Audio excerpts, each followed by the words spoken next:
Coming up on Take It or Leave It. They end up on their back on the sidewalk and they Die. can't figure out how to get upright. And that's the end. Like, oh, you're dumb.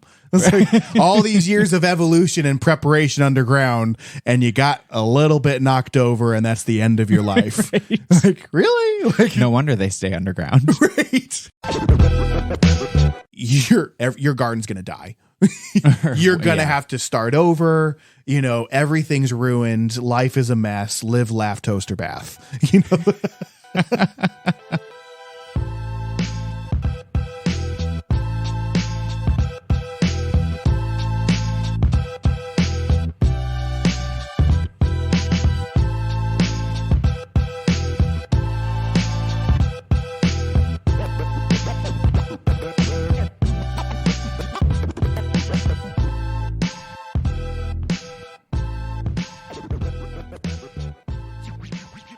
Hey, Ethan.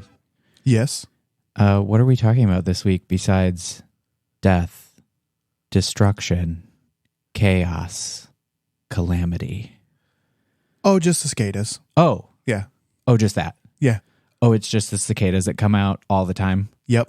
that the news has hyped up as cicada Armageddon. Yes. But it actually just happens almost every state east of the Rocky Mountains. Yep. Very regularly. All the time. Oh. All the time. Oh, so I'll have to change the title. So that's of the what we will episode. be talking about in our first episode of season 2 of the Take It or Leave It podcast.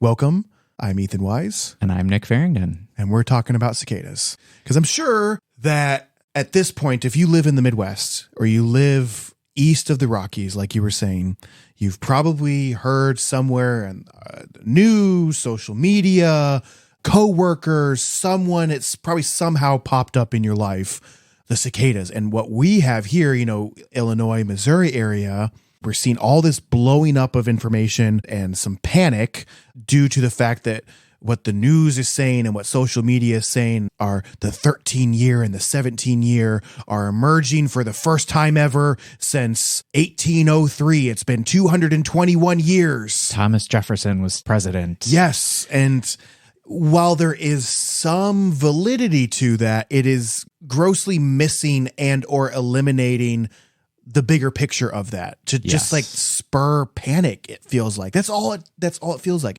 You know, there's information out there. You and I have very easily accessed information from conservation sites, .govs, horticultural and university extension sites of getting information about what is really happening. But God forbid the news actually do that.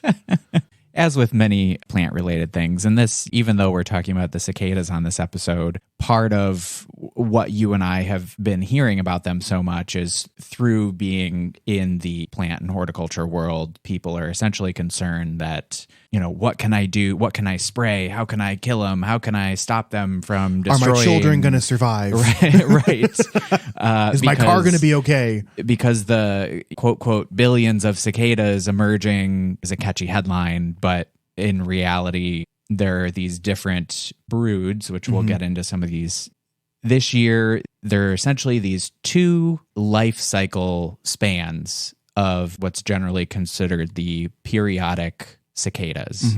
Not to be confused with the annual cicada, which happens every year. Every single year. We get cicadas every year, folks. Many different species every summer when it starts kind of getting the hot. I think I've seen them referred to as the dog day cicadas, the stifling days of late summer. When and you you've hear probably the seen noise. If you spent any amount of time outside, you've likely found at some point in time those cicada exoskeletons on the side of a tree trunk or maybe a pot or a shrub, wherever, a wood bench or what, you know, you'll see those pretty regular. And that's just the exoskeleton. It molted. They it come emerged up out of the ground. It molted. It emerged. It did its thing. Hopefully found a buddy. Bang, bang. Made some babies. Starts over. We see it again. So many different species, too, that come out Right. every year. Not necessarily just one. Depends on where you're at. And those essentially have like a 2 to 5 year life cycle. But because there's so many, You see them annually. you see them every year, hear them every year. But the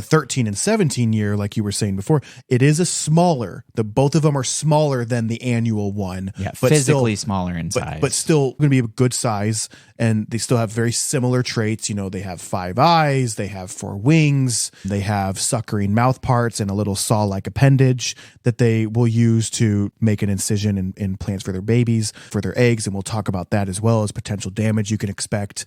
But that suckering mouth part it's a proboscis. Yeah. That's how butterflies feed. Right. And people aren't worried about butterflies.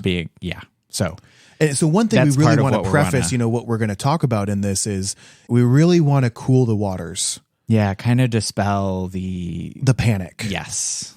So what we are here to say officially before we go in depth with a little bit more information for everybody is don't panic. It's just, it happens all the time. Yep. If you've been alive for any amount of time, you've probably already been around for an emergence. Yeah. If you've been alive since the 90s, you have already experienced a 13 and a 17 year emergence. So what's been this blow up, this almost exaggeration of what's happening, the 13 year and the 17 year, like we were starting the episode with, hasn't happened since Thomas Jefferson was the president. I'm like, okay. Just those 2 very particular broods. Right. And in each, jumping back a bit, with the periodic cicadas generally falling into a group of species that live a 13-year life cycle or a 17-year life cycle, within those 2 groups, the 13 and the 17 year, there are many species as well. Just so happens that they emerge on a similar clock. Right. And then there are many, many broods within each of those 2, the 13-year group, the 17-year group. And generally from what we've found, and we'll, again, post many different links if you guys want to look into it more from some of those extension sites and universities and that kind of thing. Yeah, we'll have lots of links here. But the broods aren't so much to number the generation of that particular 13-year or 17-year group. It's more so tied to the geographic region yes, that they emerge in. Like, for instance, brood 1, which is a 17-year brood, will emerge in Tennessee, Virginia, and West Virginia, that region, every 17 years. And then there's another 17-year cycle cicada, which is brood 13, which is one of the ones that we are going to see here, also referred to as the Northern Illinois brood, which affects Iowa, Illinois, Indiana, and Wisconsin. And not to confuse the fact that this is brood 13, this is not the 13-year cicada. Right. Brood 13 is a brood of the 17-year. So cycle. What I'm clarifying here with regards to the 17 years is there are multiple broods that emerge every 17 years. Not always, they're not all and they're emerging. all numbered. Yeah, and they're not all emerging every single 17 years. They emerge at different periods every 17 years. Different geographic regions, but their life cycle is 17 years long. Right.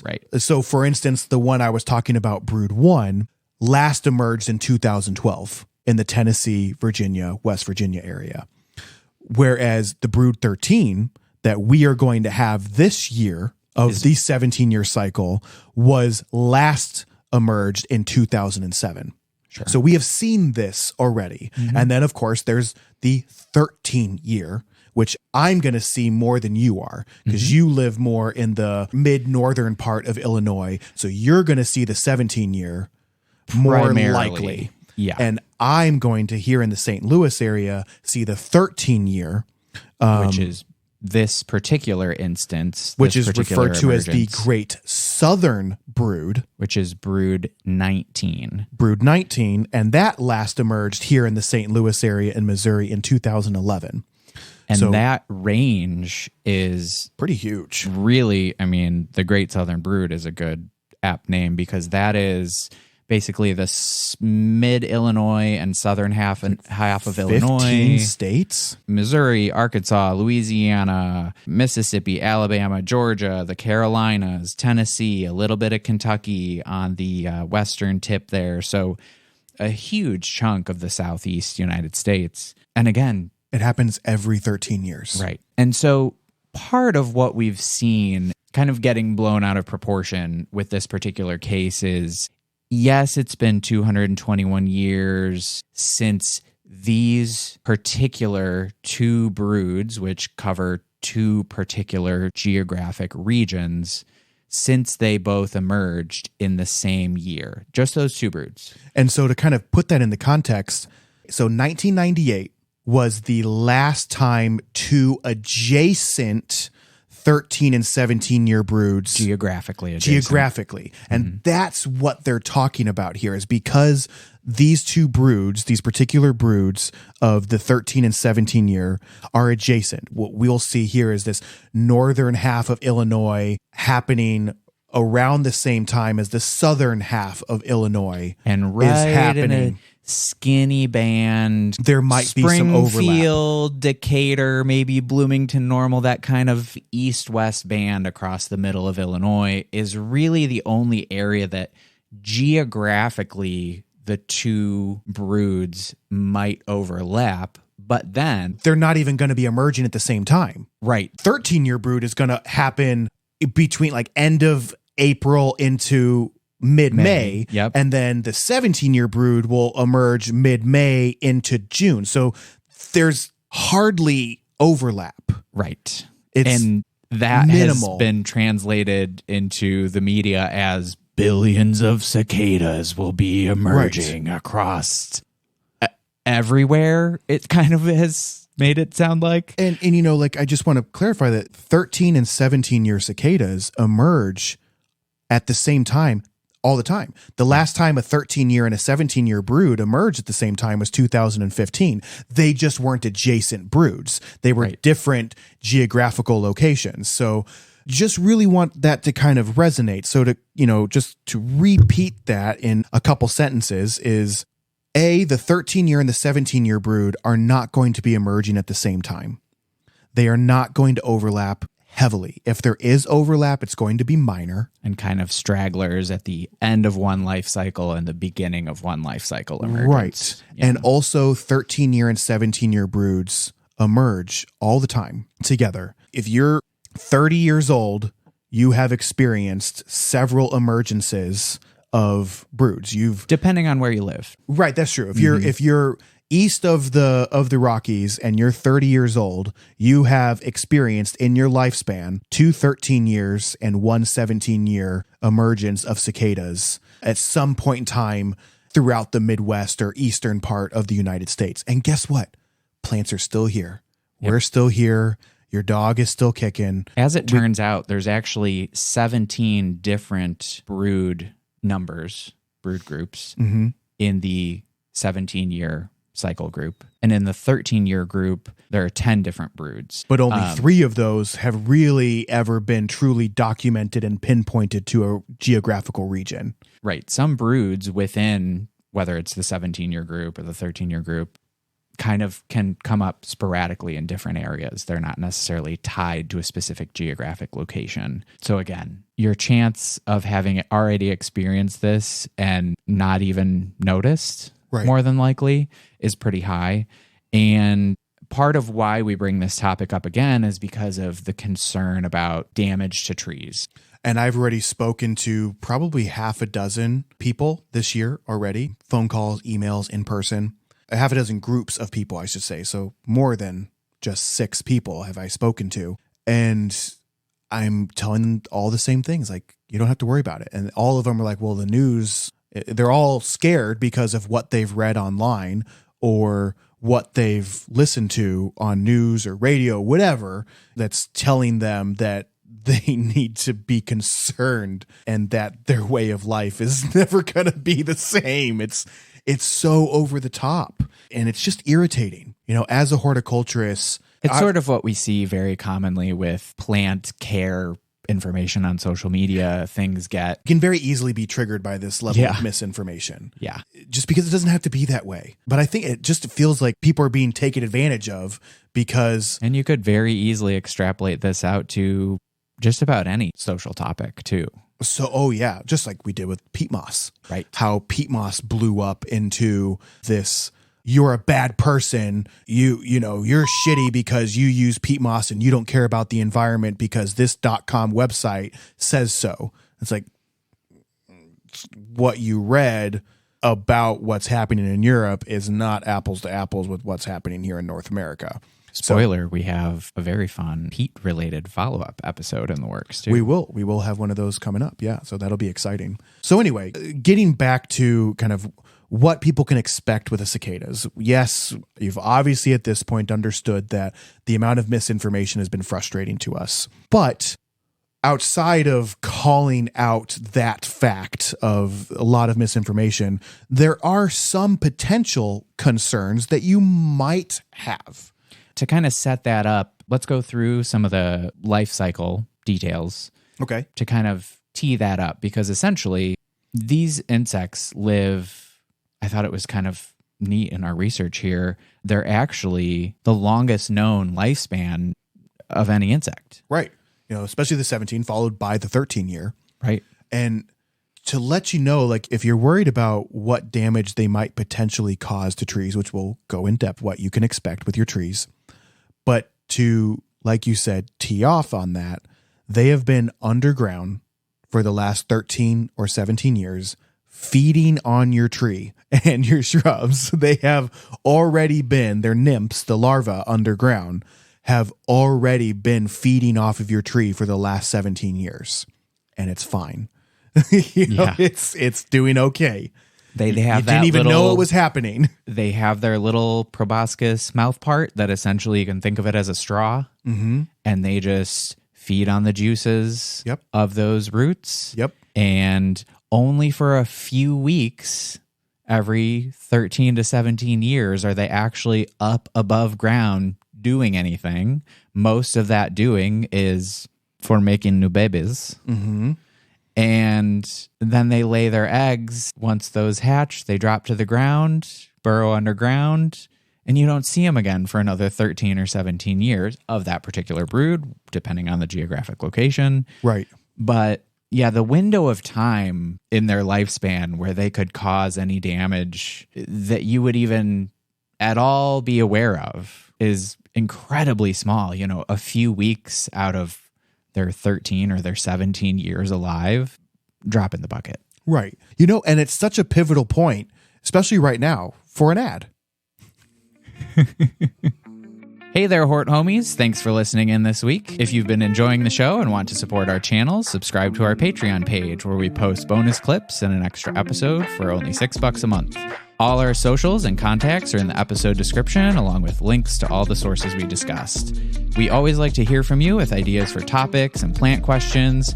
Give us a follow, rate, and review to help us continue to grow our community and bring quality plant topics to more people. We appreciate all reviews between 5 and 5 stars, and don't forget to tell your 100,000 closest friends. Let's get back to the episode. Wow, it's amazing how seamlessly we transition those in.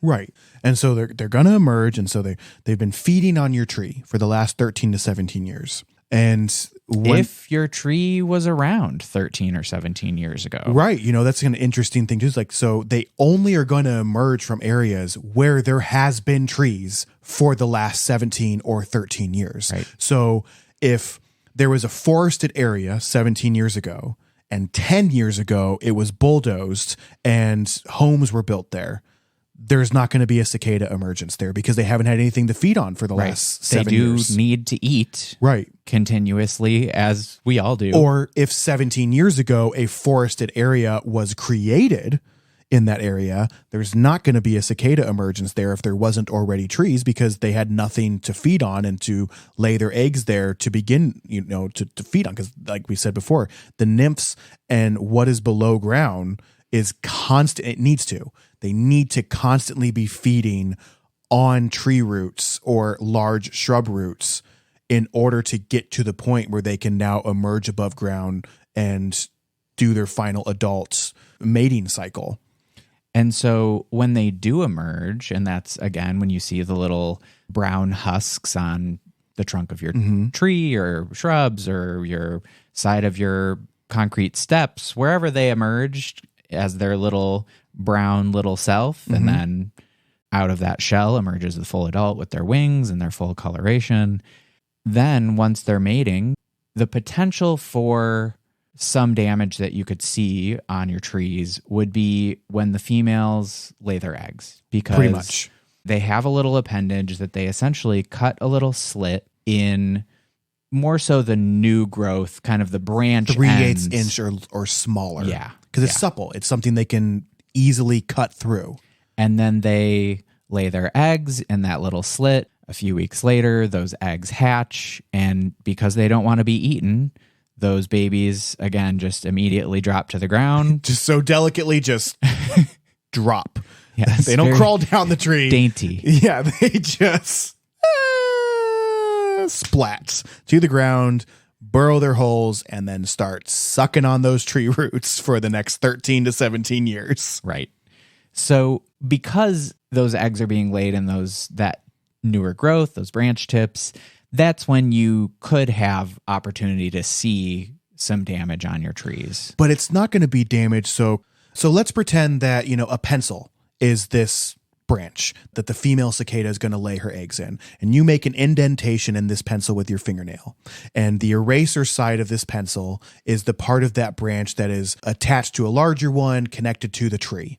And the graphite side of that pencil, the tip of the pencil, is the new growth of that, the furthest away from other branches and trunks. You might notice that side, the side towards the graphite of the pencil, could die off because the nutritional highway has been disrupted due to the cicada making an incision into that tree. But it's not this disease that's now going to further cause this dieback towards the eraser end and cause this huge branch. It's just that point the tree is going to compartmentalize just that the wound. tips, yeah. Yeah, it's just going to compartmentalize that wound. It's going to create scar tissue. You might lose a few inches of growth on your tree, but it's aesthetic. And while that might be unappealing visually, it is, for any mature tree, almost never going to be detrimental to that tree. Right. It's just not going to happen. And we know this Just because cosmetic damage, Yes. like anybody east of the Rockies has had issues probably at one time or another, or seen damage from Japanese beetles. Same kind of thing.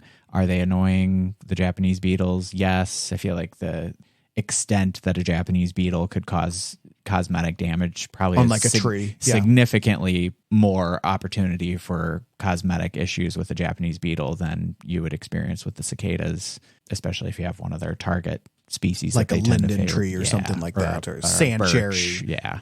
But- so we're talking about cosmetic. Truly cosmetic. Now, there is a possibility, if it is truly a young tree, which is going to be primarily formed of smaller branches at this point, a 3 to 4 year old tree. I'm not talking about it's only been in your landscape for 3 to 4 years. I'm talking about a 3 to 4 year old tree. That's a small tree. Sure. Those could be potentially damaged, or maybe a Japanese maple, which does tend to have a lot of thin 3/8 or smaller branches on it, especially when it's pushing off its new growth. You might experience some more further dieback on there simply because it has more smaller branches to be affected. Is it going to kill your tree? Likely not. But if that concerns you, you can still cover your tree with something like mosquito net before the emergence happens, which for the 13 year is going to be happening first. And that's going to be the one that happens from end of April into mid-May. And then the other brood is going to then happen mid-May to June. So just if that's something that concerns you, I'm sure you can find some level of mosquito netting or small bird or insect netting, anything that's going to be smaller. You want the openings in that netting to be smaller than a centimeter. Yeah. So, which is essentially, 0.3. Under a half an inch. Yeah. 0.3 inches or whatever, give or take. So anyway, if it's truly concerning, you can do that. Do we expect a lot of dead trees all over the place? No. Yeah. What I'd like to point out to people when they're really concerned about it is do you remember all the destruction from the last emergence? Right. And if your answer is no, which is most likely the answer, same thing. And it's, I work at a large nursery, and we're not going to do anything to protect the trees. We're not going to spray insecticide. That's another thing too. Please don't spray your trees with insecticide for killing off cicadas. It's not going to help. You're just going to be killing other things unnecessarily. We really do not recommend, and in fact, no reputable site recommends spraying your trees with an insecticide. We've looked at Purdue out of Indiana. We've looked at the University of Connecticut. We've looked at the University of Missouri Department of Conservation. None of these sources are recommending any level of insecticide use for this. If you're truly concerned about a young tree, cover it with mosquito netting. And with those younger trees, chances are, if you did get any damage, that younger tree is going to be easily reachable to prune off if you have some branch tips that die. And I look at it as like cold weather causes branch tip break. I mean, every year you're breaking you're more off. Likely to have damage on your Japanese maple from a harsh winter. Well, right. Than you are How from this. often, like any regular gardener is, I'm sure, is used to having to snap off, if you live in a cold area, dead branches off of their Japanese maple, or cutting back dead branches on some of their shrubs or whatnot. That's pretty common. So you're already doing that. Any avid gardener with smaller trees or shrubs, that's a pretty common spring cleanup thing that you're doing. Like, remove the dead branches off of my tree from winter. So now we're just going to experience some of that might happen in summer. Your larger trees, it might happen. We did see one picture. It was on Purdue's site, and once these links will all be in the episode description, where they did show a pretty large tree from a forested area. Looked like it might be an oak tree that did have maybe 8 inches of brown dead branching on the top canopy of that tree, that they were indicating was damage from the female cicadas laying their eggs. But they also then very clearly indicated the tree's fine. And those dead branches will fall off used on a their more own. Extreme example for their photo, more than likely. It was like worst case scenario. And that was an established tree that they were saying, don't worry about it. It's fine. The tree doesn't care at all that even happened to it. Right. Nothing that next year's new growth, or potentially even more new growth in the current season. Right, exactly. Depending on what it is. Yeah. So, the takeaway of this is it's going to be fine. And we obviously, if there's any level of frustration, especially coming from me, it is not towards anyone who is believing the news or what they're reading. My frustration is at the people who are providing this news, who have no business providing the news. When there's plenty of high quality, very easily accessible in a basic Google search of a university or a .gov or any of those kind of more reliable sources. So I don't want any sort of these inflections or like maybe sometimes these sarcastic tones that I was having to be absorbed by anyone who's listening, who believed that, who thought like, oh shit, what's going to happen? It's just, I'm just frustrated that you were led to believe that there was an, oh shit, what's about to happen sort of moment when you didn't have to be put in that situation. So anyway, while this will be potentially an interesting thing, and there is something cool, I think that's what should have been. Oh, I think they look so cool, especially the ones that tend to be more with the yellow and the red. Yeah, I think this should have been presented more of a, wow, this is really cool. It's been 221 years since regionally adjacent 13-year and 17-year broods have emerged.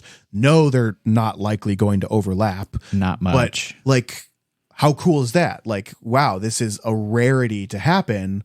And instead it's been turned into your garden's going to die. You're going to have to start over. Everything's ruined. Life is a mess. Live, laugh, toaster, bath. So I don't know. So that, I just wanted to clarify that if any elevation I had or anything is just, that's where that frustration was coming from. But truly what we wanted in this episode was to clarify that it's going to be okay. Yep. And and that was important for us. A, it's a heavy topic, and B, I find it just common ground for us to want to it's a huge call part BS on a lot of the misinformation that's out there. Part of what we want to do with this show and putting out high quality, well researched horticulture related topics is to kind of combat how much really rough, sketchy, poorly resourced, or not at all resourced information there is out there. Given the bird to the .coms. Yeah.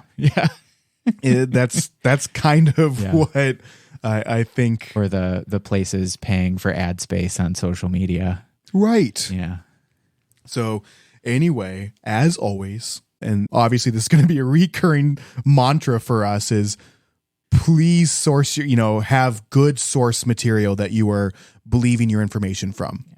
Always be skeptical of a Facebook, an Instagram, TikTok, anything that is like that. If your plant app is telling you to put something on your house plant that you can get in your refrigerator, probably not the greatest information. We're both collectively on this .com information. Mm-hmm. It's become this quote thing that I will use. It's like, oh, that's some .com information in quotations. So anyway, we hope that we have provided you the information you needed to feel at ease about what is going to happen. And if you want more information and you really want to delve into it, we're going to have multiple links in the episode description from all the sites that we listed earlier, where you can get anything that you need to know about cicadas. Yep. And hopefully by the end of it, you are more fascinated by them versus terrified of them. And also some good photos in those too, because like you kind of mentioned, I think they look pretty cool. Right. They're stupid, but they look cool. They're going to fly into a wall. They're going to end up falling on their back and just kind of wiggling around because they don't know how to get up. Chances are for the cicadas that come out every year that tend, at least in our area in the Midwest, tend to be like the larger, couple inches long. They're kind of camouflagey, olivey greens and browns and blacks. Yeah, they preserve really well. If you're into collecting insects, there you go. You are going to have a plethora of them to collect. And it's a great food source for all the critters. They end up on their back on the sidewalk and they can't figure out how to get upright. And that's the end. Like, oh, you're dumb. It's like all these years of evolution and preparation underground, and you got a little bit knocked over, and that's the end of your life. Right. Like, really? Like, no wonder they stay underground. Right. But to end on another fun little bit of information that we found, a lot of predators, say like birds, for example, can sometimes tend to specialize on a particular type of insect as a food source. Wasps as well. Yeah. And another reason that is kind of a hypothesis as to why their lifespan is so long and also underground is because when they do come out, they are a food source, but because it's so infrequent and unreliable of a food source with that big of a gap between, it's really hard for predators to particularly specialize in them. Right. Because they can't, a wasp, like a parasitic wasp, their life cycle is happening at a much higher rate than this cicada is. Right. And so this genetic information that would be passed from adult to egg to larva, where they kind of get on, kind of like a salmon knows that it needs to go up this stream hundreds of miles away, or these whales, that genetic information, well, that passes in insects as well. And while they want to feed on these pretty much easy prey, which is what a cicada is, super easy prey. Yeah, when they emerge, birds and you name it are going to be eating raccoons and bears and everything will eat these. It is a huge food source, but by volume, but they can't plan on it because it's happening every 13 or 17 years. It's really, like you said, really hard for them to, just specialize and like adapt to when they're going to emerge. There's not a 17-year parasitic wasp that is waiting to emerge. Right. It's just impractical. Right. So really, that's kind of their only defense mechanism, is being a part of this 13 or 17 year and then broken up into multiple broods. So it is pretty fascinating. And then another thing kind of tying into horticulture, all these dead cicadas, it's just going to be fertilizer for your trees. Yeah, you name It's a massive food source for all living creatures from flora to fauna by the time this all ends up. So like that's kind of the full picture too, is like, well, there might be some damage, a little bit of feeding on some of the trees, the tree root system, obviously before the nymphs arrive, but then they die and turn into fertilizer to feed that tree again. The circle of life. Yep. And if you nuke it with pesticides, you're just disrupting that. Yeah. That has a ripple effect down anything else that might interact with them. Right. Yeah. Well, hopefully you have absorbed our passion on this topic. Yeah, this was a fun one. Understand our frustration with it, but also hopefully are taking away from it that there's more to embrace and to be fascinated by than there is to be afraid of. Yep, exactly. And it was fun. Could be said for many things that we generally tend to view as a quote, quote, pest. Right. But yeah. So there we go. This was a great one for season 2, episode 1. Hopefully we didn't start. Hopefully we didn't raise the bar too high. Right. So anyway, thanks for stopping in and listening to episode 1 of season 2 of the Take It or Leave It podcasts. I'm Ethan Wise. And I'm Nick Farrington. We'll see you guys next week. Toodles. This has been the Take It or Leave It podcast. And if you mow your yard more than once a week, you might be an old white guy. See you next time. See ya.